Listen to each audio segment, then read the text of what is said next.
started your timer and here is your question.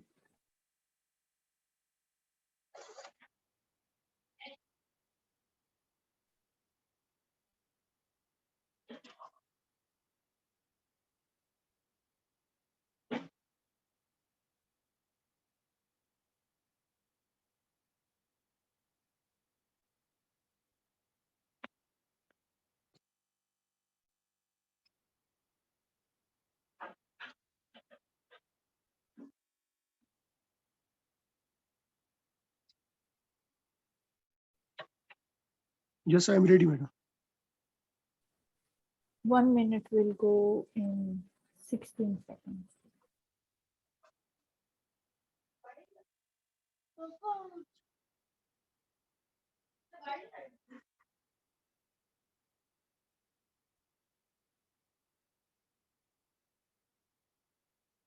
Right. So if you have read and understood, considering its surgical and administration, kindly Yes, tell ma'am. me, what are you looking at? What is this? Yes, madam. Yes, there are many numbers, madam. I will read all the numbers. No, no, no. Please tell me what organ or bone or what are you looking at? What is this? This is the base of the skull, madam. Okay, base of the skull. Can you please tell me how can you broadly divide the base of the skull in how many parts? There are three parts: anterior Okay. cranial fossa, middle cranial fossa, and posterior cranial fossa. Can you please tell me the boundaries of the posterior cranial fossa?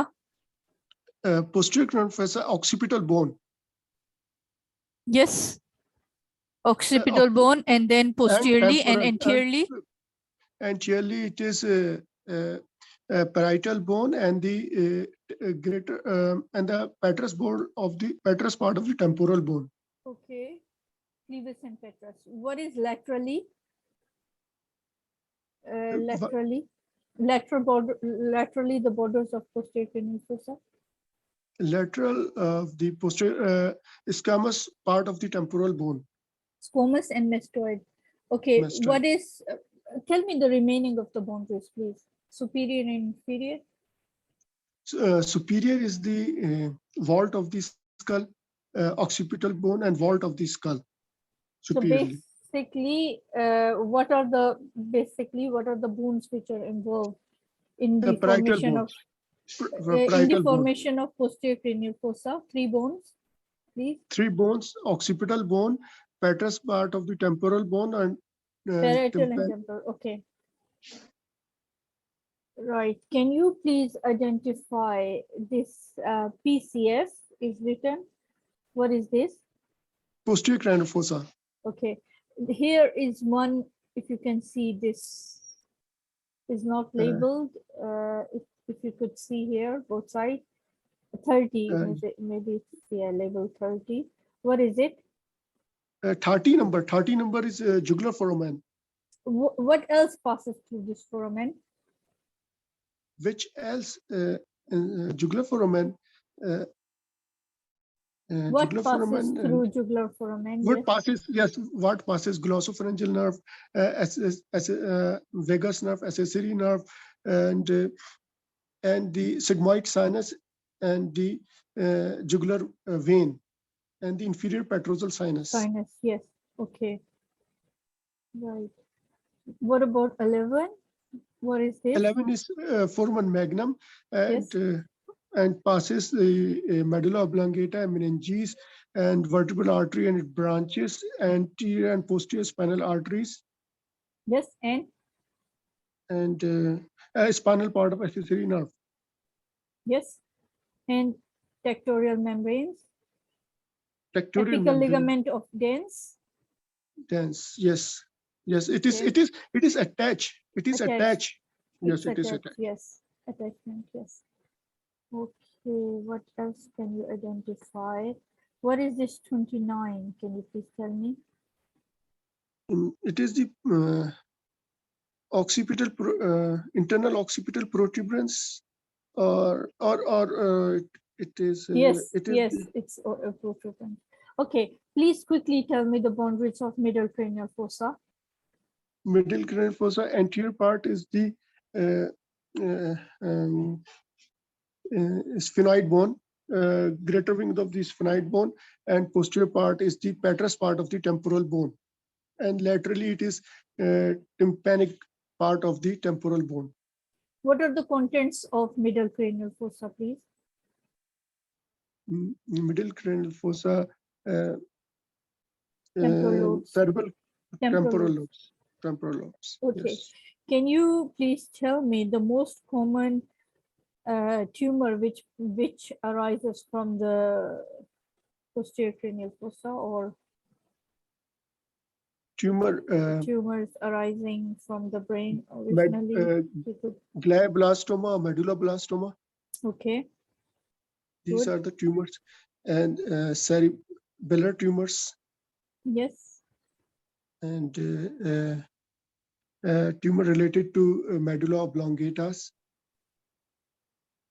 Good. I still have 3 more minutes. I can ask you more. Right.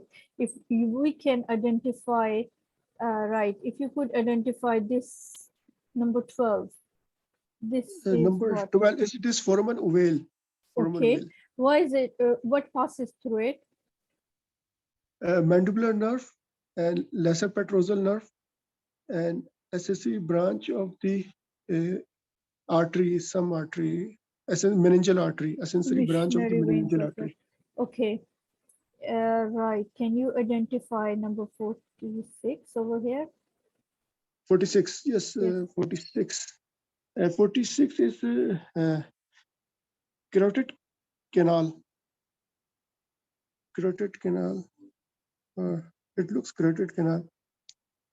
Am I right? Or maybe foramen lacerum. Yes. Foramen lacerum. Yes. Or It is foramen maybe lacerum. it says styloid process. It doesn't. Maybe I'm stylomastoid foramen. I think that's what that is. I don't know. Sorry, I'm looking Yes. at the wrong one. It's missionary foramen, it says. Or maybe I've got it the wrong. Okay. If you could tell me, right, 42 over here. Yes, madam. It is the border, anterior border of the middle cranial fossa. Okay, and 44. And 44, posterior border of the middle cranial fossa, that is a petrous part of the temporal bone.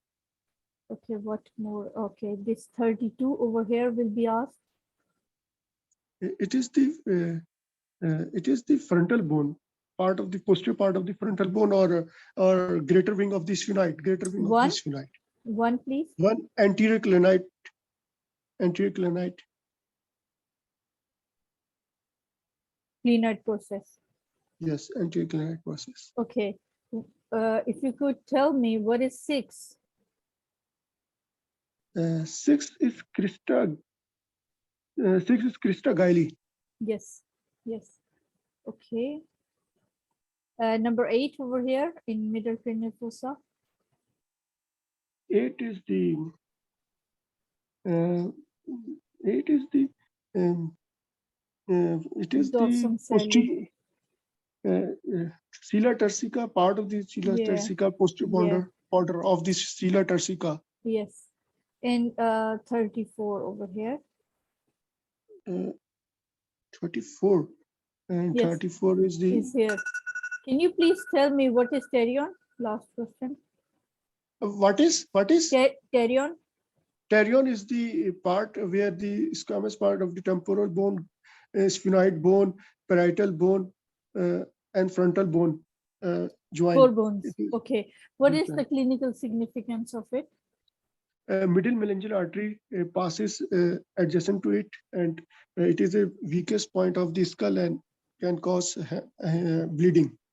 Okay, good. Thank you. And here is your question.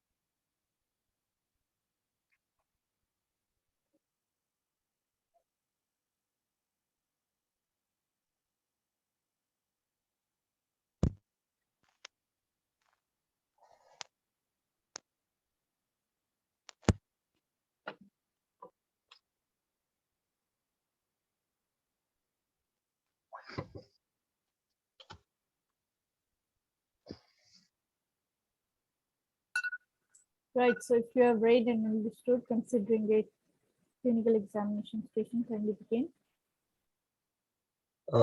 I enter the room. I wash my hands. Yes. I introduce myself. I am Dr. Daniel. I'm one of the candidates for this exam. May I confirm your name and age, please, ma'am? 55, Maria. Okay. Thank you, Maria. Please, I've been asked to examine your hands.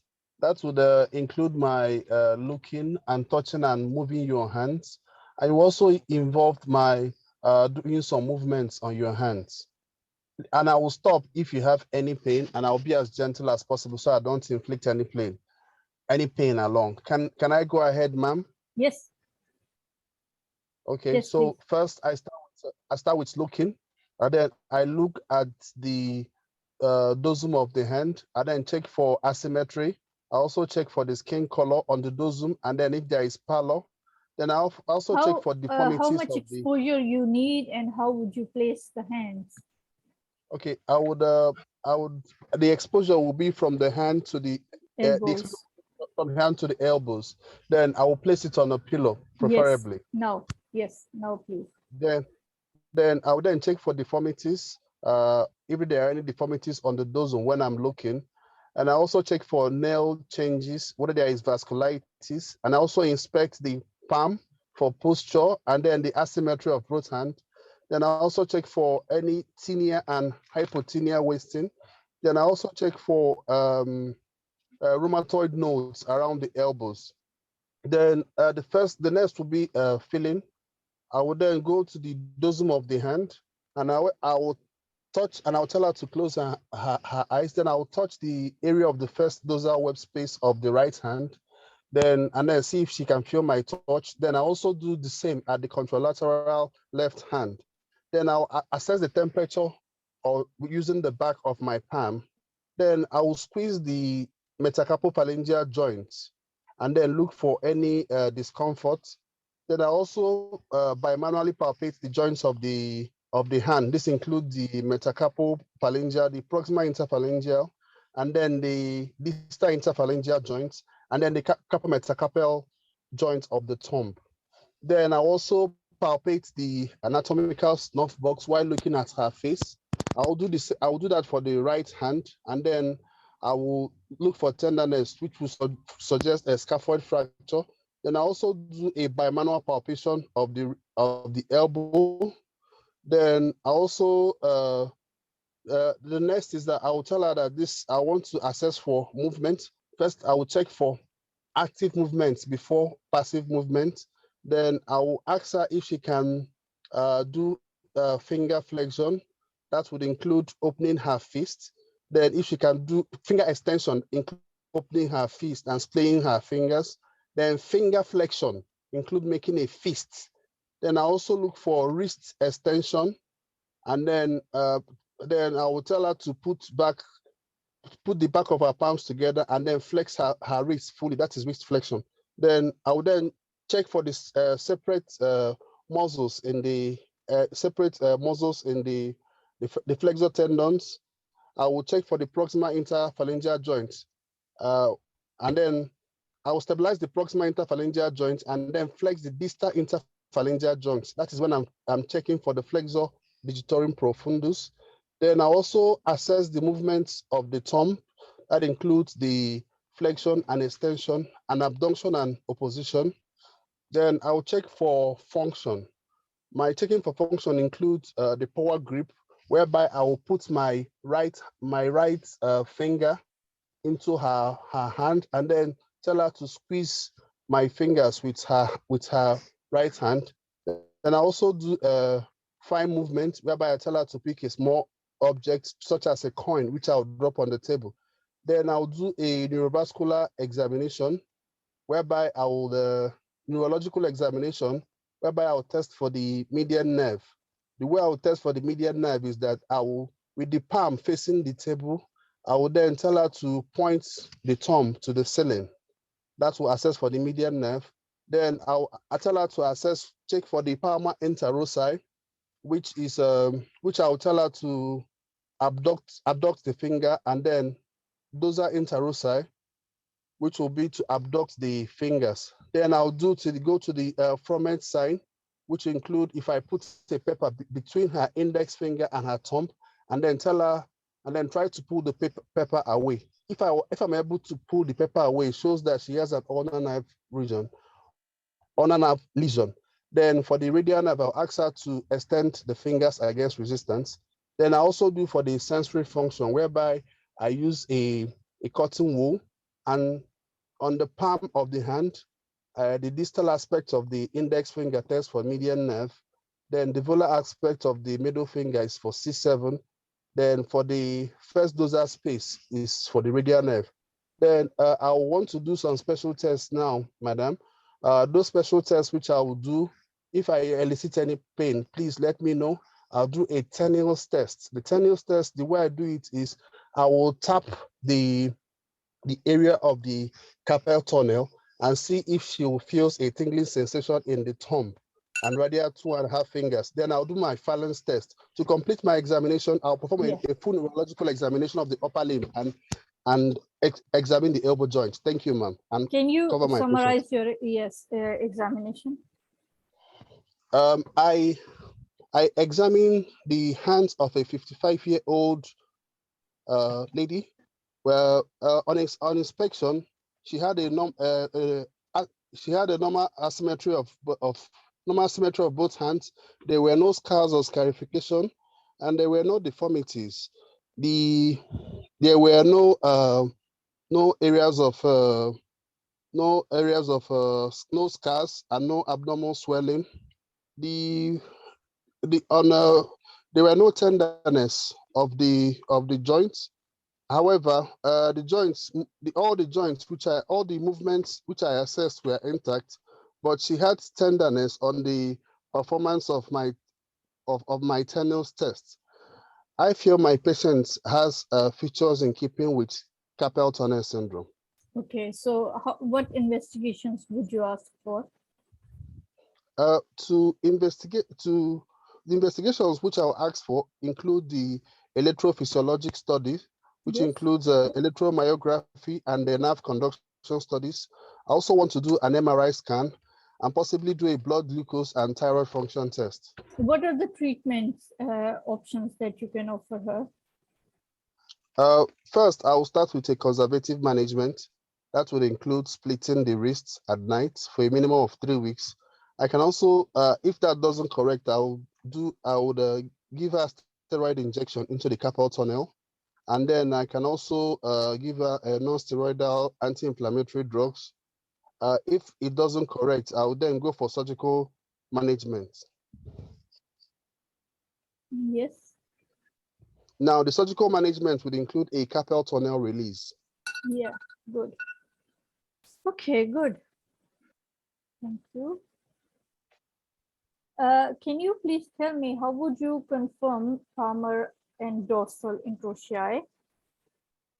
What would you ask the patient to confirm?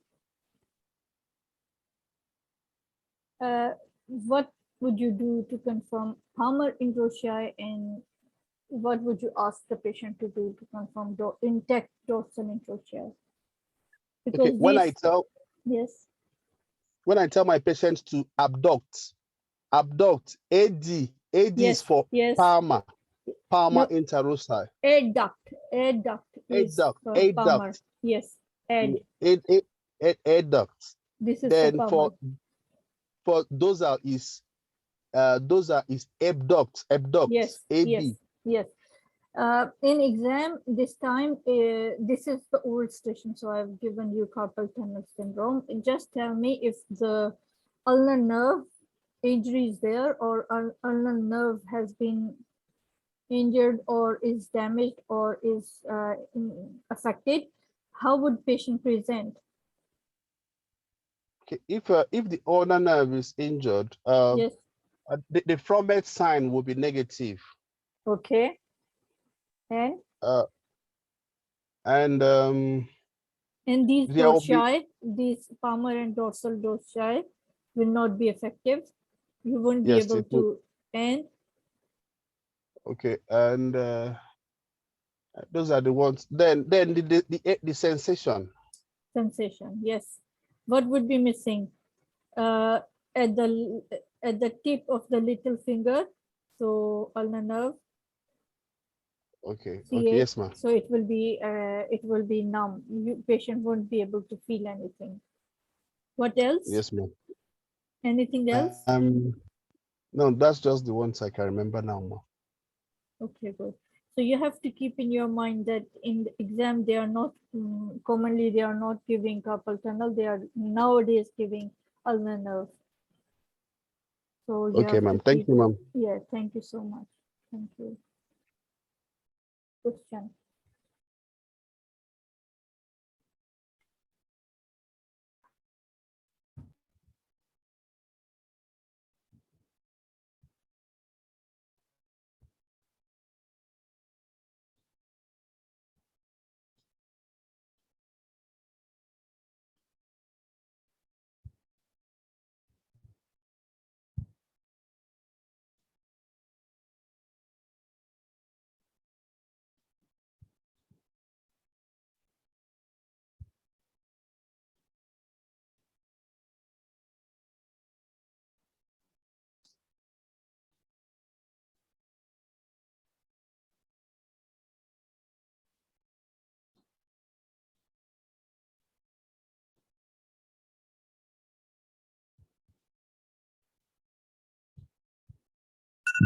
Right. So if you have read and understood, considering it communication skills station, kindly begin.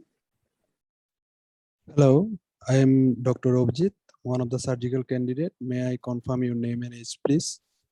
Yes, I'm Cynthia. I'm 60 years old. Sorry. I'm very sorry. My name is David, and I'm 55 years old, doctor. Yeah. Okay, Mr. Treddy. Today I have been instructed to talk with you about an investigation we need to carry out. Can you please tell me how far do you know about this? Oh, investigation. Well, doctor, I don't know anything about any investigation because I went to the GP because I have a slight bleeding a lot. Now I'm even holding a tissue. I have to use my tissue almost all the time. And then the GP sent here to get a test, but I don't know what it is. Okay. The investigation name is esophagogastroduodenoscopy, which is abbreviated OGD. It consists of an endoscope which contains a camera which will be inserted through your mouth and into your food pipe up to your stomach and first part of your small bowel, and the camera will relay the image which will be shown on the monitor. So we can look what is happening inside your food pipe, and it also used for the widening of your food pipe, which widening of your narrowed food pipe, which we have seen in your previous investigation called barium image, and it also will be used to take a sample from your food pipe, which will be very vital to determine the cause of your problem. Oh, okay. So will it be painful? I'm really scared of the pain, even a needle, I can't bear it. Okay, Mr. Teddy, I understand your concern, but you will be rest assured that it will be done under sedation, so you will feel drowsy but no pain. Okay, that's a relief. But doctor, is there any risks for this procedure?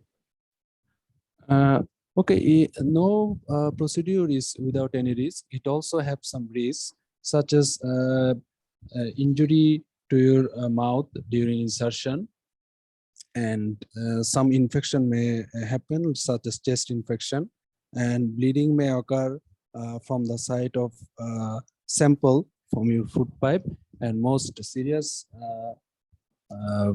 risk is cutting through your food pipe, which will need surgical intervention to repair. Oh, the last one sounds really serious. Doctor, I don't want to get this down. No, no, no, no, no, no. Oh, it's okay, Mr. Teddy. I understand your concern. It's natural to feel the same way if you are feeling, but you can be rest assured that only skilled and experienced surgeon will perform this procedure. And listing this procedure does not necessarily mean that it will occur. And in your case, I will highly request you to agree on procedure because this will very much important to determine your cost. So I think I will tell you to consider the investigation to be done. Okay. But doctor, there's one thing I want to know. Why do I keep salivating a lot? Okay, it's because there is a we found out a narrow there is a narrow space of your narrow part of your food pipe. So if your secretion from the mouth cannot go downwards, so it's go upwards, and if you so that's causing your continuous salivating and this problem. Okay. Since you mentioned narrowing, it could be a cancer. Is that right? It's so early to tell that it is cancer. We need to wait for the report of your investigation to come, and then we can tell. And we may need to do further investigation to confirm this. So so we need to just wait for confirmation that it is cancer or not. All right. So, when will the results of my sample will appear? The result of the investigation will come out in 2 weeks, 2 weeks time, within 2 weeks time. So when it will be available, we'll contact with you as soon as it's in our hands and it's available. We'll inform you as soon as it's available. Okay. There's something I want to know. Do I have to stay at the hospital overnight? Because I really don't want to stay here. There are a lot of infections here. Yeah. Okay, Mr. Teddy, I understand your concern. You can be discharged after the procedure as soon as you gained your consciousness, but you should abstain from driving up to 24 hours after the procedure. So you need someone to drive you at home. Okay. I think there was a test before I came here, then a GP. Do you have the result and what does it say? Sorry, I cannot hear you. Can you please tell me again? Yeah. I got a test then at my GP before I came here, but I don't know the result. Do you have it? You are asking about the barium image? Yeah. Okay. In the barrier image, we have found out a narrowed part of your food pipe, but so that we do not know what is causing this. So we are arranging the esophagogastroduodenoscopy to find out the cause, and which will be vital for your management. Okay. Yeah. Okay, Mr. Teddy. So if I summarize what we went through, we are arranging an investigation called OGG for, and I have told you the procedure and what we will do in the procedure and possible risk and the importance of the investigation to determine your cause. So if you understand and agree with this procedure, I need to sign you the consent form. All right. Okay, you need to know that we will be always here to help you. So if you have any query, don't hesitate to contact me, and I will leave my number with the nurse. So don't hesitate if you have any query, and thank you for the understanding. All right. Okay. Thank you, doctor. Yeah. Thank you for giving your time. Okay, thank you again. Good. Right on time. Very good. So Yes. good. And here is your question.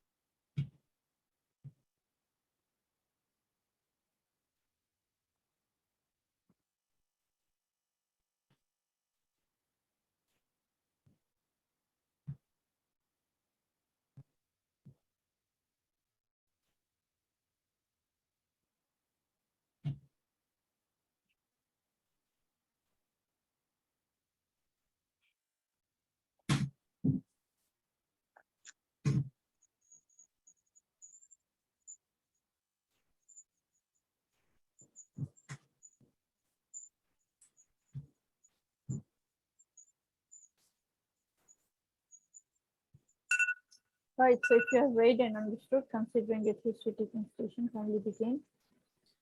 Hi, I'm Dr. Wall, one of the subject doctors here. How can I help you? Sorry, may I confirm your name and English, please? Yeah, Yes. not in a hurry. I am Mary. I am 35 years old. Hi, Mary. Yeah, nice to meet you. So, how can I help you today? Oh, doctor, I have just bulge over here in my neck. Uh-huh. Oh, right. So you have a lump in your neck. So could you please tell me a little bit more about that? Yeah. Yeah, When did it start? it has been started about 5 months ago, and it is. I noticed that it's increasing in size over the time.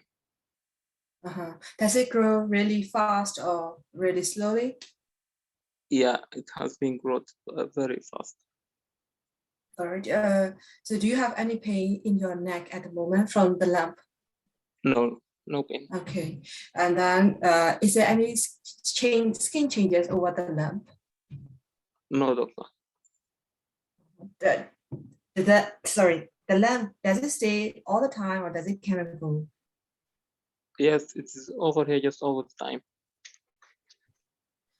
All right. So do you have difficulty in swallowing? Sometimes, yes, I have some difficulty. Any change in your voice? Yes, just my voice just become hoarse. Do you have difficulty in breathing? No, doctor. All right. And how about your concentration these days?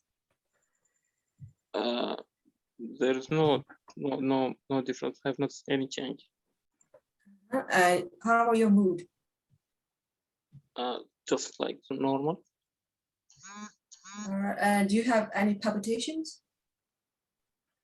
Yes, sometimes I feel like I can awareness of my heartbeat. Any change in your eyes? No, doctor. Vision problem? No. Are you sensitive to cold or hot or heat? Yes, sometimes just I feel like I am aware of my heartbeat. And are you sensitive to the cold or the heat? The coolness or the heat? Just to heat, I think. Any change in your bowel habits? No, doctor. Any loss of weight? No. How about your appetite these days? I have not any change. Okay. Do you have problem with your legs? Your weakness, that weakness? No, doctor. All right. Is this your first time having this lump? Yes. Have you ever been seeing GP for diabetes, hypertension, any other diseases? No. Have you undergone any surgery before? No, doctor. Any drug allergies? No. Are you allergic to anything else? No, doctor. Okay. Is there any family history of a similar problem? No. Okay, so I'm gonna ask you a few sensitive questions, personal questions. Is that okay for you? Yes, I'm okay. Do you usually smoke? Yes, just 1 to 2 packs per day, How long have you been smoking for? like about 5 years ago. For 5 years. Yes, 1 to 2 packs per day. yes. And do you drink alcohol? No, doctor. What do you do for a living? I'm a nurse. All right. Who do you live together with these days? Yes, my husband, children. All right. So what is your biggest, what do you think your problem is right now? I think it's something related to a thyroid gland. I don't know. Yeah. Any concern about your problem? Yeah, I'm concerned that this might be something not good, like something bad, like cancer. Is it? Yeah. All right. Any expectation that you want us to do? Yes, I expect you just to. I don't need to just like I want it to disappear. Like I feel like it is disturbing or disfiguring my features or my look. All right. Okay. Don't worry. We have got a lot of experienced doctors here, so we'll take care of you really carefully. So, is there any other problem that you want to comment? No, doctor.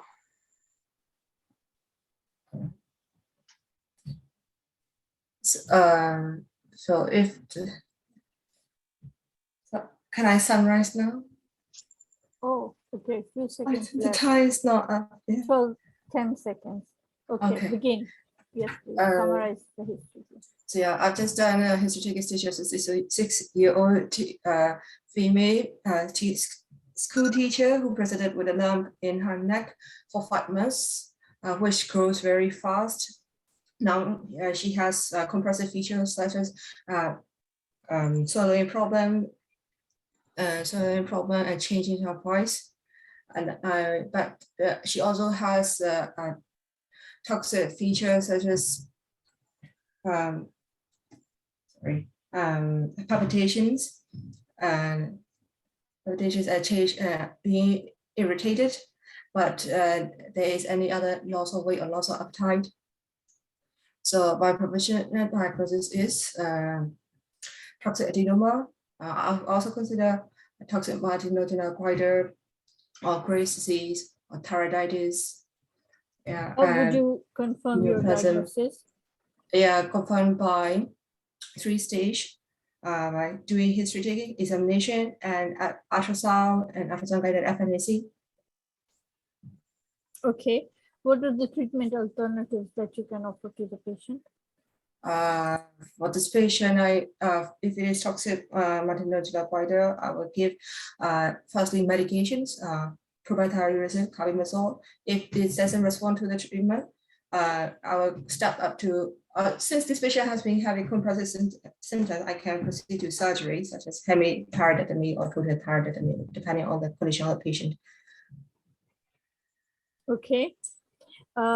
Just suppose if you ask the patient to, or if you advise the patient for a surgical management, what are other advices that you will give to the patient?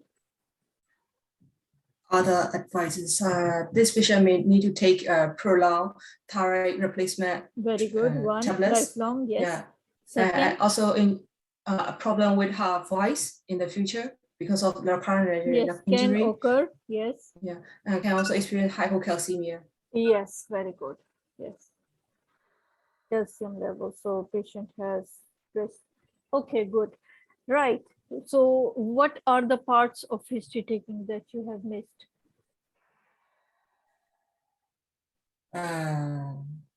Patient was a female, you didn't ask about the menstrual history because if you would have asked, patient would have said, post-menopausal, so, or whatever, maybe she's still having her cycles, who knows, you didn't ask, so yes, this you have missed. Yeah.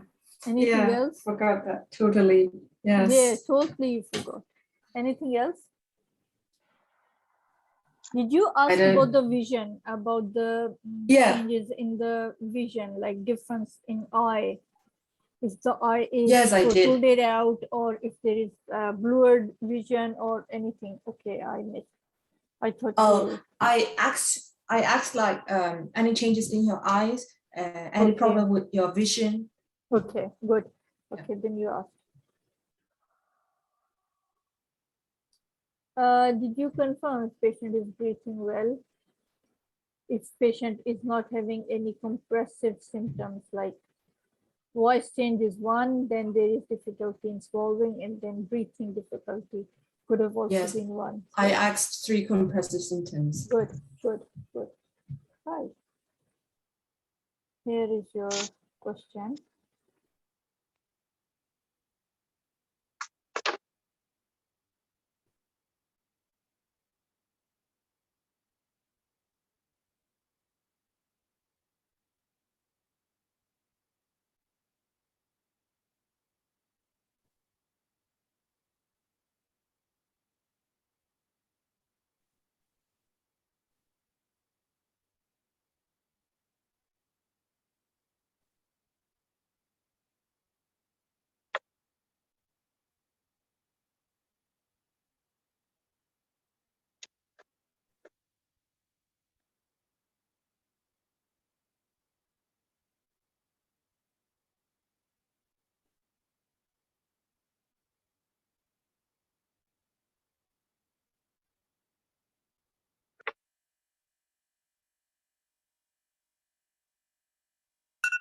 Right, so if you have read and understood, considering this surgical pathology patient, kindly tell me what are the differential diagnoses that you'll consider for this patient? Okay.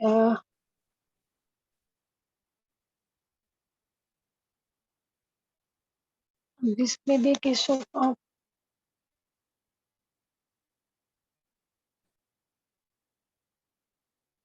Yes. rheumatic arthritis. Okay. And because Mm, differential diagnosis at least give me 3 to 4 conditions. yes, ma'am. Rheumatic heart disease, then it may Okay. be Can you define the rheumatic heart disease? uh, rheumatic heart disease definition, ma'am. Yes, yes, define or tell me what it is. Okay, it's a mm, Yes, it's a it's type a of, definition. yes, cardiac inflammation which involves, Okay, think and tell me what Uh, happens in rheumatic heart disease. okay. In rheumatic heart disease, there is a host and a host when host defense system react with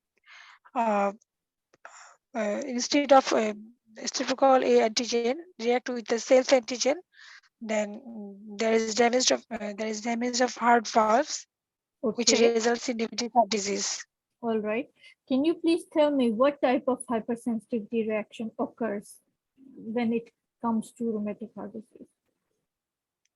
Sorry, ma'am, hypersensitivity reaction. What type of? Yes.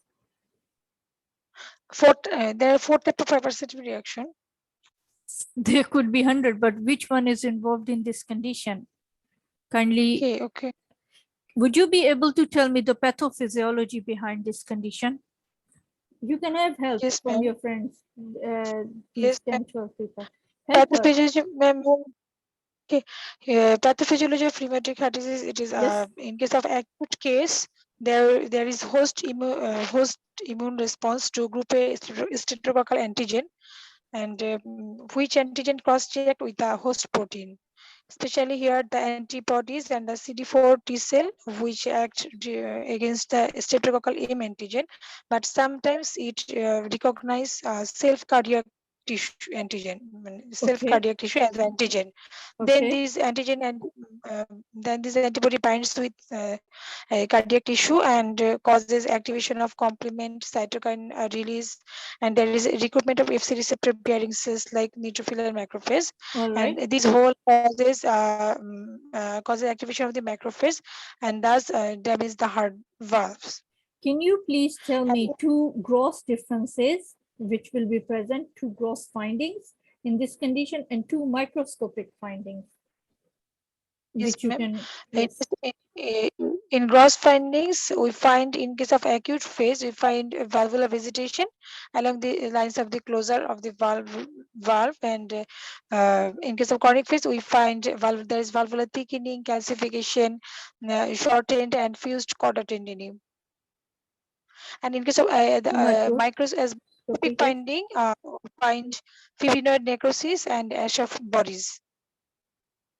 All right, okay, two I asked you, all right, okay.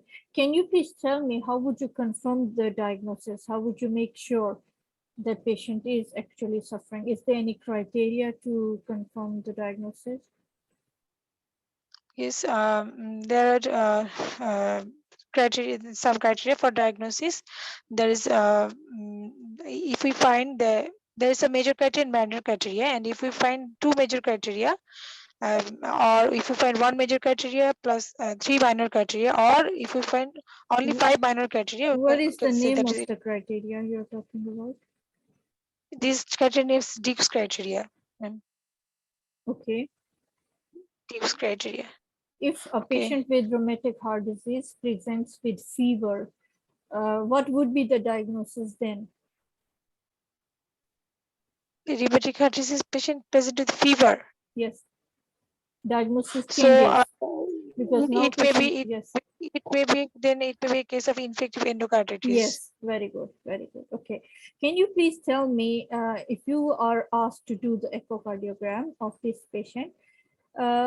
Yes. Right. What would you see on the 2D echo? So if we do 2D echo, we can find number one, there will be valvular regurgitation, and in this case, regurgitation rate will be more than 1 centimeter, and the peak velocity will be more than 25 millisecond. And in leaflet, we find there will be coaptation failure, prolapse, and thickening, which will be more than 4 millimeter, and there will be reduced mobility. And there will be we can also find annular dilatation and chordal elongation. There will be increased echogenicity of the subvalvular apparatus, and there will be pericardial effusion, ventricular distension and dysfunction. Okay. Right. Can you please tell me if a patient presents with a congenital valve condition, which is most commonly is bicuspid aortic valve? Can you please tell me how stenosis occurs in that kind of valve? Okay, in case of stenosis occur in case of valve. Okay, so at first there will be aortic sclerosis, then it proceeds to stenosis. Okay. How it affects the blood flow, or how it affects the patient? Okay, so as there is stenosis, the left ventricle has to be encountered chronically the resistance as there is increased afterload. Yes. So as a result, there will be left ventricular hypertrophy, and which causes decrease in the left ventricular myocardial elasticity also, and these two causes the cardiac output after these two pathology, the cardiac output become fixed, and which causes the limited coronary blood flow. So as there is limited coronary blood flow, the myocardial workload also and oxygen consumption both are increased, and in the long run there will be reduced size in the left ventricular chamber, and which causes decreased preload, stroke volume, as well as the cardiac output and ejection fraction. So finally, finally there is the backward transmission of the blood from the heart to lung. Then there will be pulmonary vasculature hypertension and reactive vasoconstriction, and in this way there will cause pulmonary hypertension. In that condition, what are the treatment options that you can offer to the patient, or how would you manage the patient then? Okay, so if there's already pulmonary hypertension, that is which we called left, which we call left heart failure. So in this case, so Yes. in this case, we may give patient diuretics,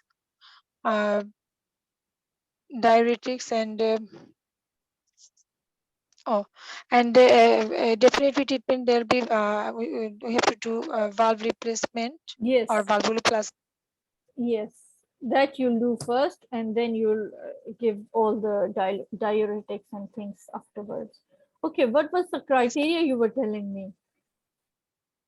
So the Duke's criteria, ma'am, I don't know. I asked you what was the criteria for diagnosis. of rheumatic Okay. heart disease? Criteria for diagnosis. Okay. Okay, So, tell me when you there's- use Jones criteria, when you use Duke's criteria, what is the difference?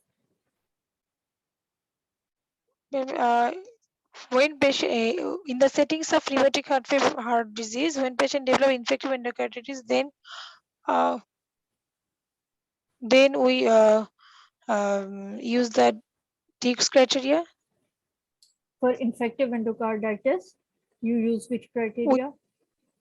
Yes, ma'am. I don't know. I'm asking. I'm asking.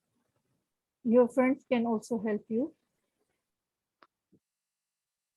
Yes, Duke's criteria we use in case of infective endocarditis. Yes. Ma'am. And when you use Jones criteria?